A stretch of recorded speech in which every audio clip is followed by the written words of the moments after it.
जब भी कोई आम इंसान अपना खुद का घर बनाने का सपना देखता है तो उसके मन में सबसे पहला सवाल यही आता है, घर आखिर बनता कैसे है। अक्सर ऐसा होता है कि घर बन जाने के बाद हमें समझ आता है कि कौन सा काम पहले होना चाहिए था और कौन सी गलती नहीं करनी थी।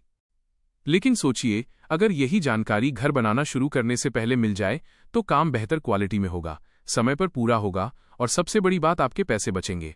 इसीलिए आज बिल्ड होम सिविल के इस वीडियो में हम जानेंगे भारत में घर बनाने का पूरा construction process, step by step, soil testing से लेकर फाइनल फिनिशिंग तक। अगर आप आज या आने वाले समय में घर बनवाने का सोच रहे हैं तो यह वीडियो आपके लिए बहुत काम का है। हम ऐसा मानकर चल रहे हैं कि आपका प्लॉट पहले से खरीदा हुआ है या वो आपका खुद का प्लॉट है और कंस्ट्रक्शन परमिशन भी आपने ले ली है। अब सबसे पहला और सबसे जरूरी फैसला आता है, घर किस टाइप का बनवाना है। आमतौर पर दो तरह के स्ट्रक्चर होते हैं। पहला लोड बेरिंग स्ट्रक्चर, जिसमें कॉलम और बीम नहीं होते, पूरा स्लैब का लोड दीवारों पर होता है। ये पुराने समय में ज्यादा बनाए जाते थे और अर्थक्वेक रेजिस्टेंट नहीं होते।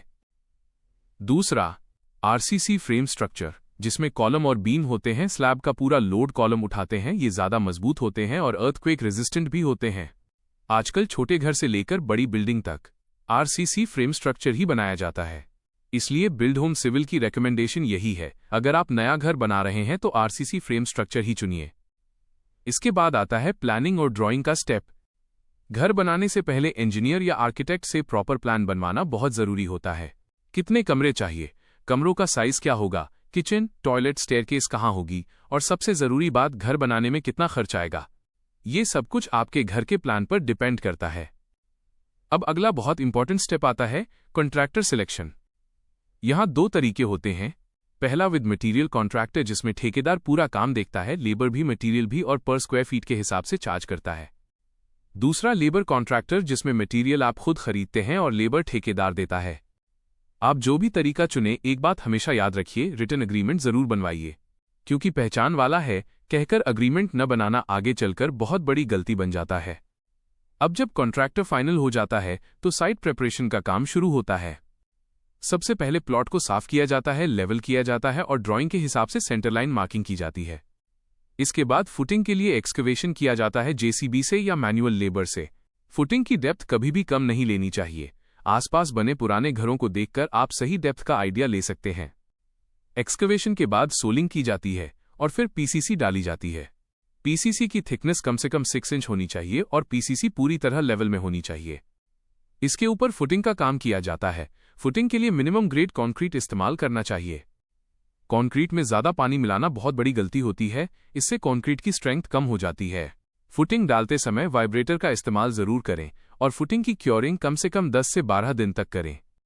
फुटिंग के बाद पेडेस्टल बनाया जाता है और फिर कॉलम स्टार्टर तैयार किया जाता है। कॉलम के लिए मिनिमम 12 मिलीमीटर स्टील बार और स्टरअप के लिए 8 मिलीमीटर स्टील इस्तेमाल किया जाता है। कॉलम कास्टिंग के समय प्लम चेक करना बहुत जरूरी होता है ताकि कॉलम एकदम सीधा खड़ा हो। कॉलम कास्टिंग के बाद ब्रिकवर्क शुरू किया जाता है। ब्रिकवर्क से पहले प्रॉपर लेआउट चेक किया जाता है, रूम साइज, डायगोनल और वॉल थिकनेस। एक्सटर्नल वॉल्स आमतौर पर 9 इंच और इंटरनल वॉल्स 4 इंच रखी जाती हैं। ब्रिकवर्क करते समय सूखी ईंटों का इस्तेमाल नहीं करना चाहिए, ईंटों को अच्छे से भिगोकर ही लगाना चाहिए।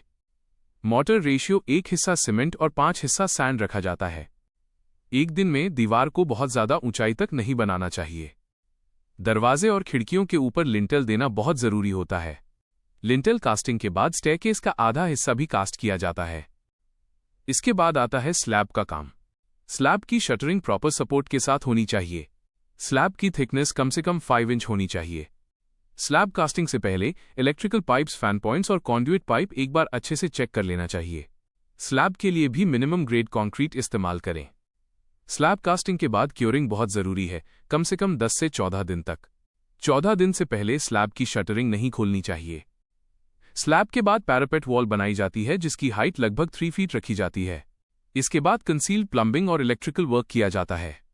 वॉल कटिंग के बाद पाइप्स फिक्स की जाती हैं और कॉलम वॉल जॉइंट पर चिकन मैश लगाया जाता है ताकि फ्यूचर में क्रैक्स ना आए। इसके बाद प्लास्टरिंग का काम शुरू होता है। इंटरनल प्लास्टर लगभग 12 मिलीमीटर, एक्सटर्नल प्लास्टर लगभग 18 मिलीमीटर और सीलिंग प्लास्टर लगभग 6 मिलीमीटर रखा जाता है। प्लास्टरिंग के बाद फ्लोरिंग का काम किया जाता है। सबसे पहले डोर फ्रेम, विंडो फ्रेम और किचन प्लेटफॉर्म फिक्स किया जाता है। फिर फ्लोरिंग की जाती है और उसके बाद एसिड वॉश किया जाता है। एसिड वॉश एसएस रेलिंग और फिटिंग्स लगाने से पहले करना जरूरी होता है। इसके बाद doors, Windows, SS railing, sanitary fittings और इलेक्ट्रिकल स्विचेस लगाए जाते हैं। सबसे आखिरी और सबसे इंपॉर्टेंट काम होता है पेंटिंग। दीवारों को साफ करके प्राइमर लगाया जाता है, पट्टी के 2 कोट किए जाते हैं और फिर अच्छी क्वालिटी का पेंट लगाया जाता है। और इस तरह सॉइल टेस्टिंग से लेकर फाइनल फिनिशिंग तक आपका घर स्टेप बाय स्टेप प्रॉपर तरीके से कंप्लीट हो जाता है।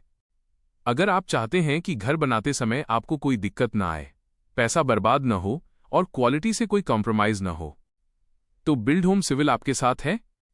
वीडियो अच्छा लगा हो तो लाइक जरूर कीजिए, चैनल को सब्सक्राइब कीजिए और किसी को घर बनवाना हो तो ये वीडियो शेयर जरूर कीजिए।